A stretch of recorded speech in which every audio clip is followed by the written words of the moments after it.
Moving past the left wing versus right wing narrative. In this video, I'm going to be talking about my reasons why I've rejected this particular model of political theory or this model of reality. I think it's found wanting and it doesn't really stand up to any serious test. Now, on the notion, many people will identify either being on either a left wing or on the right wing. On the political scale, some people call themselves moderates. Other people believe in anarchy or libertarianism. I mean, there's different titles that people use, but they generally fall under left or right wing. I don't think this is an accurate model. It's also something I think we should move past. So let me begin my arguments. Did you know there used to be a party in Canada called the Liberal Conservative Party of Canada? I kid you not. It had both the word liberal and conservative. It was founded in 1867 and it dissolved in 1873. So think about that. We had a party here in Canada that was called the Liberal Conservative Party of Canada. Back then, this wasn't seen as a contradiction in terms. And even these words almost had different meanings. Have you ever noticed, for example, in old Western movies or movies about the Wild West, do you ever hear how the United States of America was called a liberal nation because there were 4 religious freedoms and there were pro-gun ownership? It was called a liberal nation because there were pro-guns. The common person could own firearms. And it was called liberal, but yet now we call them conservative. Okay. But even the word conservative, when it was first used, it actually had socialist meanings. I mean, they were trying to conserve society with more social programs. So even the word conservative had a different meaning than how it was used today. How about the more extreme ends of politics? Let's take communism, for example. Let's take Karl Marx. Look at what he said about gun ownership. If you look at some of his quotes, he seems to be very, very adamant that the working class should not be deprived of their firearms. By all appearance, he seemed to be very pro-gun ownership among the lower classes. How does that really fit in the modern-day left-wing politics? Most people in the modern-day left are adamant about getting rid of guns, but Karl Marx was very much for guns. Or again, with the modern-day left-wing politics, fighting for the right for gays and lesbians to marry. If you read the Communist Manifesto, they want to end the institution of marriage. So how do we blend Marxism or Karl Marx variation of communism with the modern-day left? The modern-day left is fighting for LGBT rights and gay and lesbian marriage. Karl Marx wants to end the institution of marriage. So how do we combine these two different ideas? But also let's look at the evolution on how many of these other political terms have changed and evolved over time. When people say capitalism, for example, do you mean free market capitalism or do you mean mercantilism? Look at the works of Adam Smith. He's very adamant about the free market, and he was very against mercantilism. In his mind, those are two completely different things. And a lot of people would be very surprised about Adam Smith's writings on the wealth of nations. He was actually for paying taxes. And he uses very harsh language. The idea of not paying taxes to him was vulgar and rude. So does he truly fit in the right-wing politics or the left-wing politics? Think about it. But how about the monarchy? Now, most people say if you believe in the king or the queen or monarchy, you have to be a hard right-winger.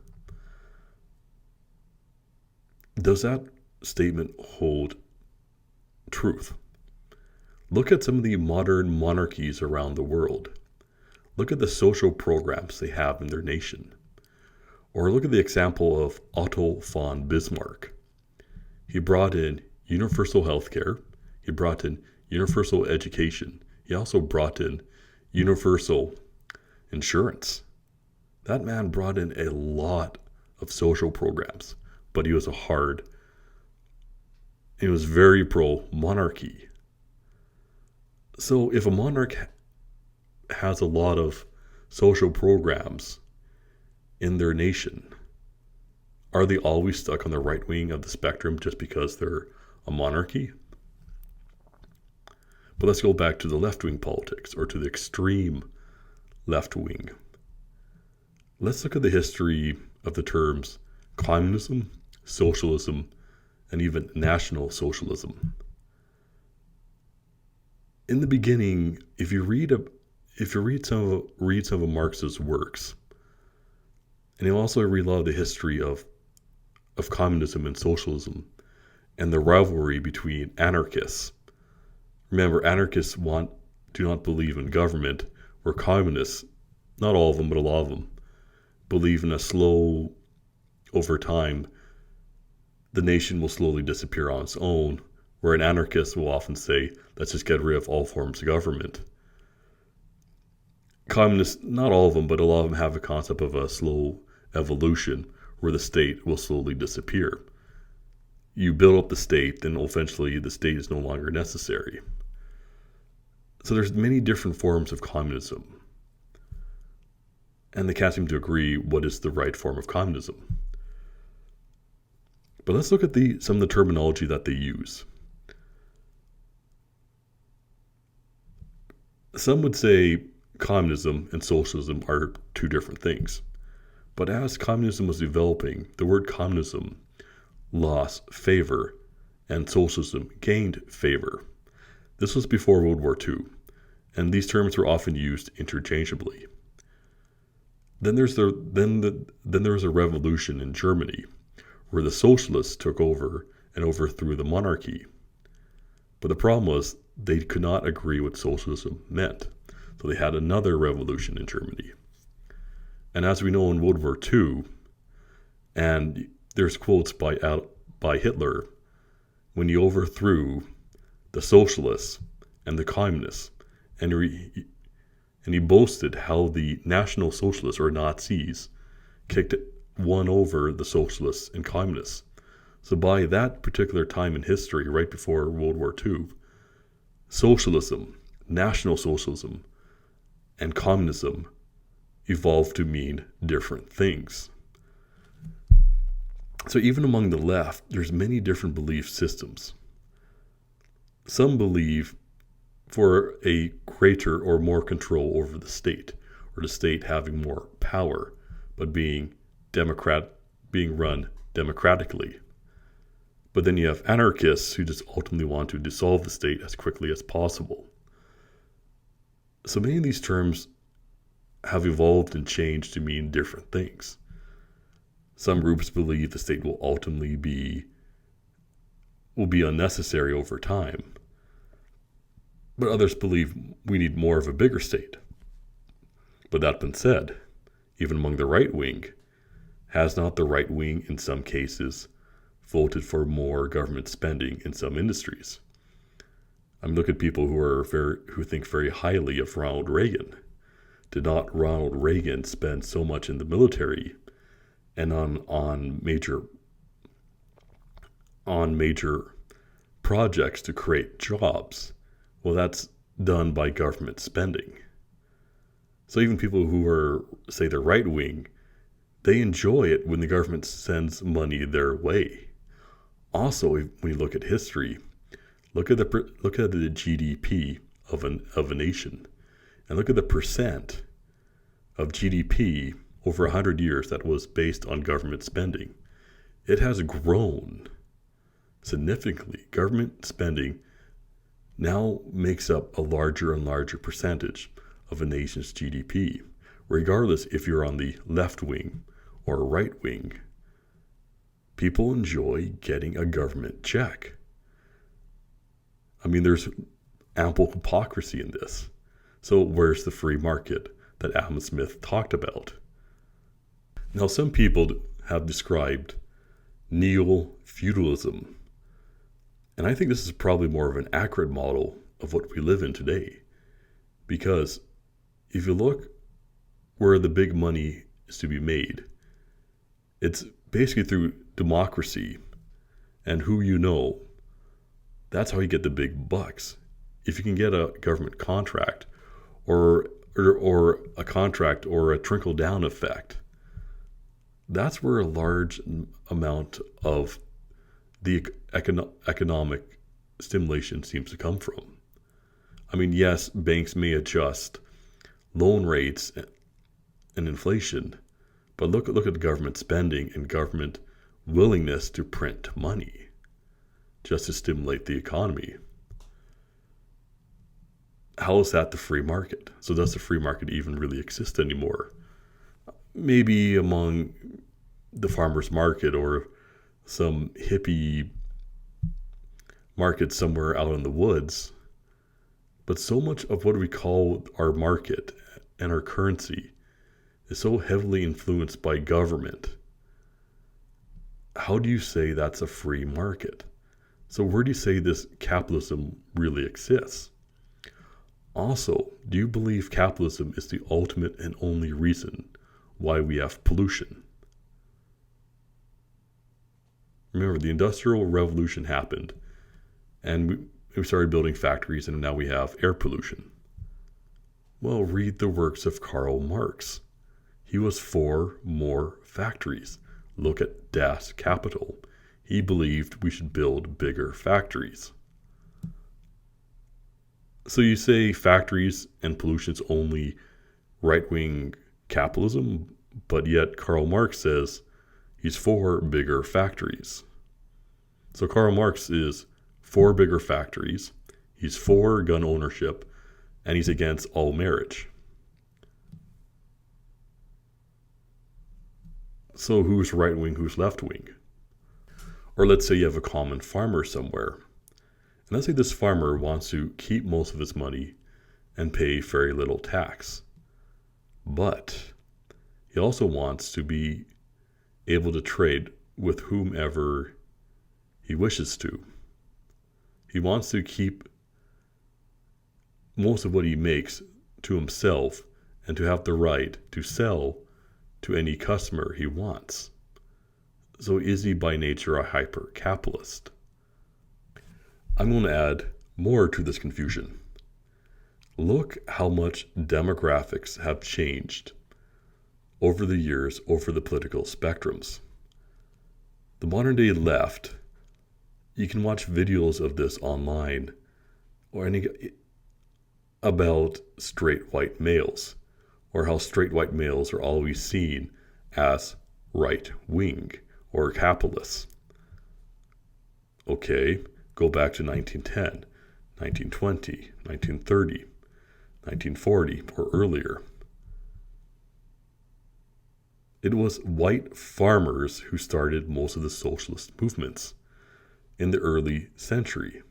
Look how the NDP party got started.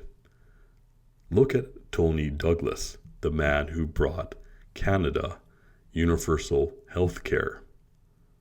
He was a white male, and he was also a pastor. Does that man fit the modern day left-wing politics? Okay, well, that's another example. African Americans. Let's go back to the year 1921 and earlier. In Greenswood, Tulsa, Oklahoma, it was referred to as Black Wall Street. The African Americans built their own businesses and they had their own small little town that was immensely wealthy. They had their own doctor. A lot of them had mansions. One of them even had an airplane. And these African Americans became incredibly wealthy. They built their own schools. They built their own movie theaters. And they did very, very well for themselves. So by this definition, were they hyper-capitalists? Okay. Or let's go back to the left wing. Do you think if somebody is a feminist, by default, they have nothing to do with the right wing, and they fit perfectly and evenly in left-wing politics? Think about it. I want you to look at the history of the famous five, the women who brought suffrage to Canada, who gave women the right to vote. That sounds left-wing. But did you know they were also involved in eugenics? Yes, eugenics.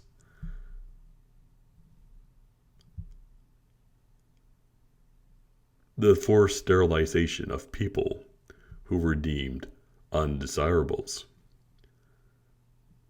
Note, both the right wing and left wing were both involved in eugenics. This idea was very popular at the start of the 20th century. So, back to the argument of feminists practicing eugenics. Do they belong to left-wing politics or right-wing politics? Or back to the monarchy. If a monarch has a lot of social programs, universal health care, universal education, universal insurance, does he still belong to right-wing politics? I do not believe, when one looks at these arguments, how does one really hold to left-wing, right-wing politics or versus? I mean, the word conservative used to mean more social programs. The word liberal used to mean less government control, pro-gun ownership. So even our basic words have changed over the years, and significantly. Let me use a metaphor. Imagine you want to become a mathematician, but you want to use a ancient language that nobody uses anymore, and you want to use their number system. But the problem is nobody can agree what these symbols mean. Some people say that's the number 5. Some say that's the number 7. No. That's 1. No, that's the number 8. And you want to become proficient at mathematics and enter into university mathematics. When there's no universal agreement, what you're looking at or what you're talking about, is this 2 plus 5 or 8 plus 7? If we cannot even agree on a terminology or have a consistent terminology, how can we really know which direction are we going to? So I think excessive faith or excessive interest in politics is at best naive or full-blown narcissism. I have read Adam Smith's Wealth of Nations. I've also been through Karl Marx's works, and I disagree with them both. Here's why.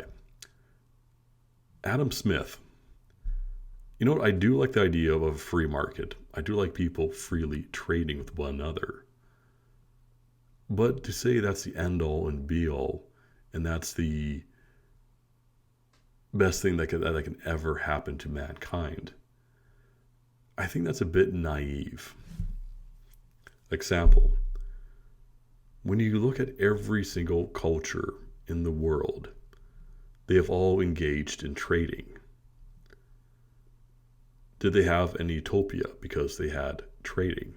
I'm not saying it's a bad thing, but I'm not saying it's the end all and be all. I mean, the Europeans traded with each other. The Africans traded with each other. The Asians traded with one another. And we go into the New World, the First Nations people traded with one another. This was good and did improve things and did improve the quality of life. But it didn't create the New World. It did not create an ideal world to live in. So again, it's not evil, but it's not great either. Now, why I reject Karl Marx and why do I reject communism? The idea of government having more control over an individual's life is very naive and foolish. If government was benevolent and could be trusted, why is it that modern day government employees have unions? Teachers have unions, nurses have unions, doctors have unions, even our law enforcement officers have unions. So if the government could be trusted, why do government employees have unions? Or if you flip through the manifesto, okay, they make the point most people don't own land or property. Only a small percentage of people own land and property. I agree that is a problem.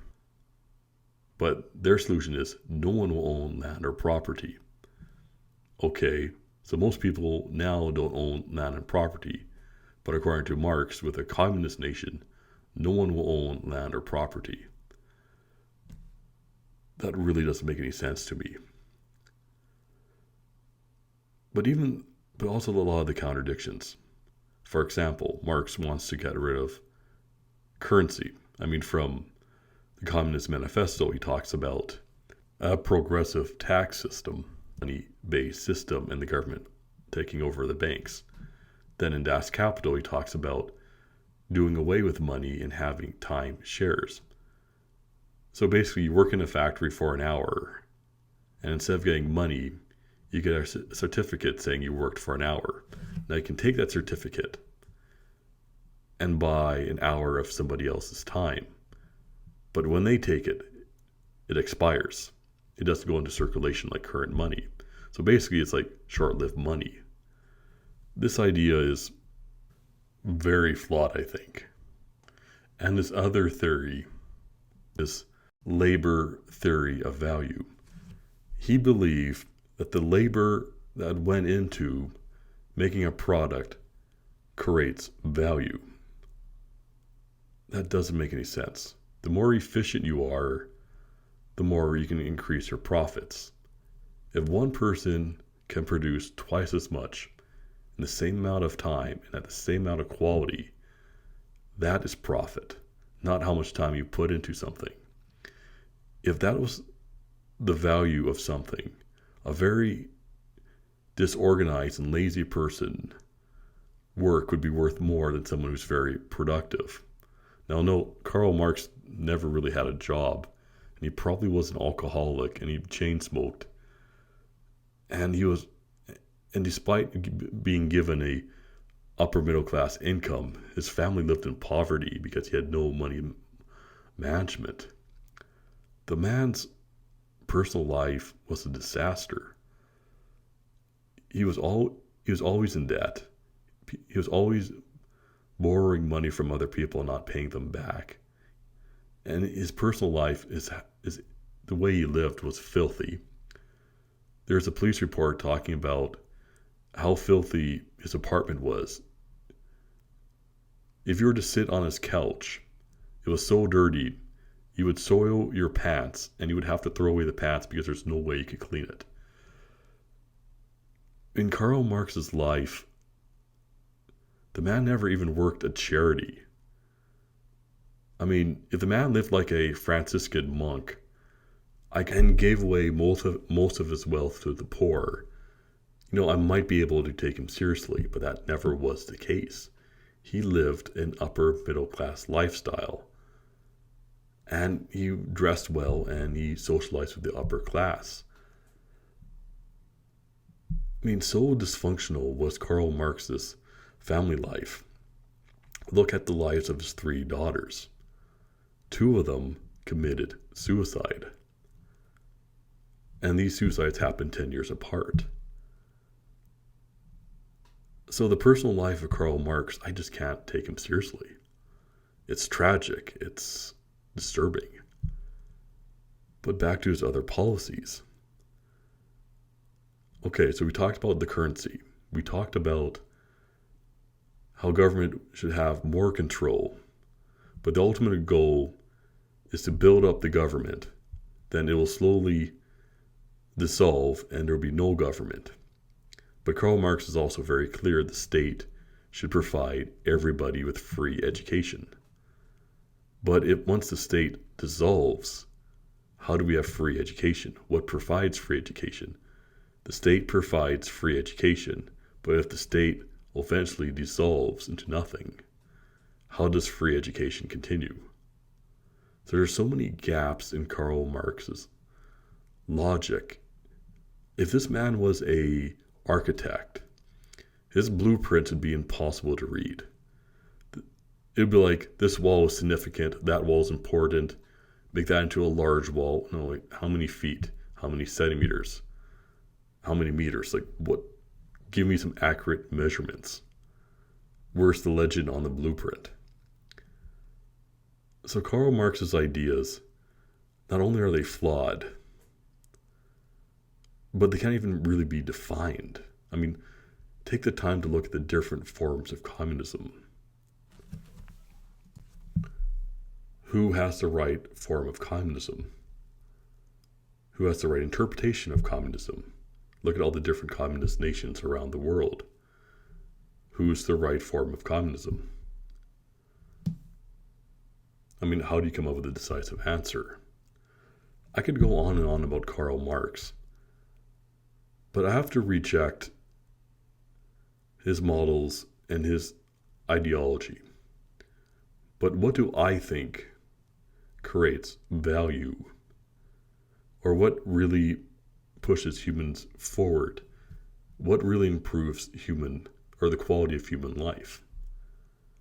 Well, let's look at the sciences. Let's look at what scientists have produced. Does this increase quality of life? Let's look at agriculture. Look at Dr. Norman, the man who's credited for saving 1 billion lives by developing very hardy and disease-resistant grain. He first helped the Americans and the Mexicans. Then later, the Chinese invited him to help them as well. And he simply said, "Do you want my help? Do you think I can help you? All right." If the answer is yes, then it's settled. And he proceeded to help the Chinese develop very hardy rice strains with better yields. See, Dr. Norman, it wasn't capitalism that fixed the food crisis, and it wasn't communism that fixed the food crisis. It was Dr. Norman, an incredible scientist, a man of immense patience, who developed very hardy and disease-resistant crops. That made the difference, not political theory. Or another scientist, the African-American George Washington Carver. Not George Washington the president, but George Washington Carver, the man who had like 300 inventions for peanuts. He revitalized the economy in the southern part of America after poor land management. He found ways to regenerate the soil, to put nutrients back into the soil, and invented many different products for the betterment of humanity. This was scientists developing and coming up with things to better the lives around them. Or look at Tesla. I mean, AC and DC power, or Edison with a light bulb. Was it political theory that gave us light bulbs, computers, lights, and anything electronic? No, it was scientists developing these things. Again, going back to Dr. Norman, this man is credited for saving 1 billion lives by developing disease-resistant crops. How is that capitalism, and how is that even socialism or communism? These men had to help these political systems. It wasn't the political systems that helped these individuals, but rather individuals helping these systems, or more or less these systems taking credit for what these individuals developed on their own. So this is why I don't put much energy into politics. One, the terminology is constantly changing. We have no consistent language. What's really the difference between left and right wing politics? Now let's look at our banking system. Let's talk about our currency. And this is my problem with left-wing politics. They often talk about the evils of capitalism. I'm not even sure capitalism even exists anymore. I mean, our currency is fiat currency. It's debt-based. We're no longer on a gold system. My pile of gold is not bigger than your pile of gold. Whatever amount of money we have saved up, it's just numbers on a computer. It's a debt-based system. We're off the gold standard. So with this in mind, is there really a capitalism? Now even look at the banks. Look at the bailouts that happened in the United States during the crash. I've read one report, it was $95 billion, compared to the $50 billion they gave to people on welfare. Are they not acting like socialists by receiving all this government aid? But on the other hand, look at our education system. Look what happened to the millennial generation. They were told to take course after course, class after class. Isn't our public education system, are they not acting like hyper-capitalists? Do those textbooks really need to cost that much? Do those courses really need to cost that much? Why did they tell us to take so many classes and courses and get so many degrees that don't really have any value or any real worth in the real world? So again, our education system, even though they're preaching against capitalism, and many of our professors have socialist and communist leanings, are they not acting like hyper-capitalists? So our banks are more than willing to accept government aid. Our education system is more than willing not only to take money from people, but also to be paid by the government. What's really the difference? Many people who are pro-military, if you want to call that right-wing, they have no problem taking money from the government. Even businesses or the oil field. People who thought there's lots of tradesmen who liked government contracts. So again, everybody seems to like getting money from the government. So how do you say there's left wing and right wing? So I'm going to probably end the video on this note. I think we really need to move past this left wing, right wing narrative. The terminology changes. There's massive hypocrisy. How do we even, why do we even continue this narrative? The right can act like the left can act like the right to the extreme. And I'm not even sure there's even capitalism anymore with the arguments I presented. And also I suggest people look up the concept of neo-feudalism. Yes, there is democracy, but our choices in democracy are usually with people who are already well established. And there's so many different layers of manipulation on top of that. If we were to go back to the old medieval feudal system, I make the analogy, it's like, do we vote for that prince or that prince, or maybe, no, let's try that princess. Oh, wait, she's related to the other two princes. And all of them have the same invested interests in the same things. So whether we vote for that prince, or that princess, well, they're part of the same royal family or part of the same group of nobles. We still have choice, but how much choice is it really? So why would we focus on that when we can focus where there's real choice, real power, and that's personal development. People inventing things, people developing things. Again, Dr. Norman, George Washington Carver, these great scientists that changed civilization and changed society for the better. We should focus on personal development and developing technologies to better the human race. So again, why do we even act surprised when our politicians lie to us? When are we going to learn they are who they are? They're going to do what they're going to do. It's going to be up to us if we want to improve the lot in our lives and to improve the quality of the lives of those around us. It'll be the common person bettering themselves and helping others become greater and better themselves. It's not going to come through a revolution. It's not going to come through a political theory that's constantly changing, evolving. It's very basic terms, words, and definitions. Let me end this video with this analogy.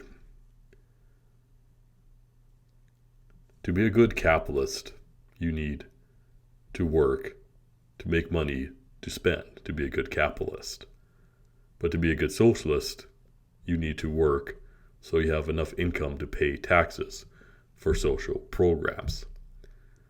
If you're not working, how can you be a good capitalist or a good socialist?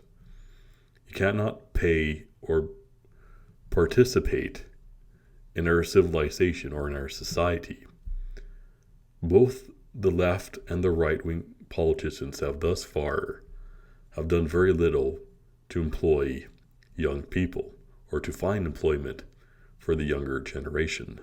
So how can these individuals keep the system going? It is like being on the Titanic, and the Titanic is sinking. And some people want to argue about what shade of red and what shade of black was the Titanic painted. Was it a gloss finish or a matte finish? The Titanic is sinking. We need to better ourselves. We need to better those around us. Focusing on politics is a waste of time.